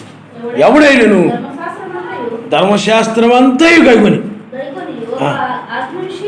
ఒక ఆజ్ఞ విషయంలో తప్పిపోయిన ఎడల ఆజ్ఞలన్నిటి విషయంలో అపరాధియగును. చూడండి, ఆజ్ఞలన్నీ నువ్వు అన్నీ పాటించవచ్చు. ఏమండి, అన్ని లేఖనాలు పాటించవచ్చు, వాక్యం అంతా పాటించవచ్చు. కానీ ఏదో ఒక వాక్యాన్ని మీరిపోయామనుకోండి, ఆ వాక్యం ఈ ఒక్కటే కదా ఏమవుతుందిలే, ఈ ఒక్క మాటే కదా ఏమవుతుంది ఏంటి, అన్నీ బాగానే చేస్తున్నాను కదా, అన్నీ బాగానే మరి ఎవరు చేయాల్సిన అలా చేస్తున్నాను కదా నేను, ఈ ఒక్కటి ఏమైందిలే అని చిన్న మాటే కదా అబద్ధము, చిన్న మోసమే కదా నేను చేసేది అబద్ధం ఆడి, లేకపోతే చిన్న అన్యాయమే కదా ఏమైంది, చిన్నదే కదా ఉంచుకొని లేదని చెప్పాను, చిన్న అబద్ధం ఏమవుతుంది. ఎవరు రమ్మన్నారనుకోండి నీవు ఖాళీగా ఉన్నా కానీ చిన్న అబద్ధమే కదా ఆడింది, నాకు పని ఉందంటే నేను కొంచెం బయటకు వెళ్తున్నాను, చిన్న అబద్ధం ఆడాను అంతే, ఇంటి దగ్గరే ఉండిపోయి చిన్నదే కదా నువ్వు అనుకుంటావు. కానీ అన్నింటిలో ఏమైపోతారు చెప్పండి, అపరాధులు అయిపోతారు. చాలామందికి నోరు తెరవగానే తక్కువ అబద్ధం వచ్చాను. మీకు అర్థమైందా? ఎవరికైనా నేను ఇష్టం లేదనుకోండి, వెంటనే ఏం చేస్తారు చెప్పండి, అబద్ధం ఆడేస్తారు. అలాగే ప్రతి విషయంలో కూడా నీవు అవునంటే అవును, కాదంటే కాదనుచుని ఉండాలి. అప్పుడు అన్నీ నెరవేర్చి అది అడగని ఏమైపోతుంది చెప్పండి, పోయింది మొత్తం. అన్నిటిలో అపరాధులే. బైబిల్ అంతట్లో నువ్వు అపరాధి, ఒక్క దాంట్లోనే కాదు, అన్నిటిలో కూడా అపరాధులే. అందుచేత ఇలారా, నువ్వు కొన్నిసార్లు ఎవరైనా ఏదైనా చేసి పెట్టమన్నప్పుడు చేస్తానని అంటావు, మర్చిపోతావు, వదిలేస్తావు. మరలా జ్ఞాపకం చేసినప్పుడు అవునండి మర్చిపోయానండి చేస్తానండి అంటావు. కానీ అయ్యో నేను మొన్న చేస్తానని అది చేయలేదే, ఇప్పుడు నేను ఆ మాట మీద నేను నిలబడలేదే, ఆ మాట మీరిపోయాని నన్ను క్షమించండి అని అంట వాళ్ళని అడగను. మరి అడగకపోతే నువ్వు అపరాధివే. అర్థమైంది మీకు? అలాగా అవి చిన్న చిన్నవి నువ్వు అది పెద్ద పాపం కాదులే నువ్వు అనుకుంటావు, కానీ ఏమైపోతాయి చెప్పండి, దోషమైపోతాయి. కాబట్టి పిల్లరా ఆలోచించేయండి, అన్ని ఆజ్ఞల్లో నువ్వు ఉంటున్నావా, బైబిల్ అంతట్లో నువ్వు ఉంటున్నావా, నువ్వు ఆలోచించేయాలి. బైబిల్ అంతట్లో ఉంటున్నావో లేదో ఆలోచన చేయాలి. బైబిల్ చదువుకుంటూ ప్రతి మాట చదువుకుంటూ నువ్వు ఆ విధంగా ఉంటున్నావా లేదా, తల ఉంచుకొని మనం ప్రార్థన చేసుకుంటాం.